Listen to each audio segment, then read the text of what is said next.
शान्ताकारं भुजगशयनं पद्मनाभं सुरेशं विश्वाधारं गगनसदृशं मेघवर्णं शुभांगं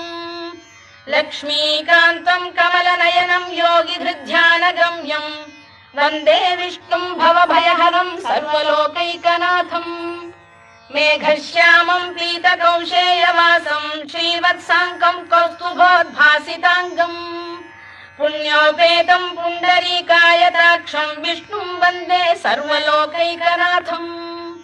नमः समस्तभूतानामादिभूताय भूभृते अनेकरूपरूपाय विष्णवे प्रभविष्णवे सशङ्खचक्रं सकिरीटकुण्डलं सपीतवस्त्रं सरसीरुहेक्षणं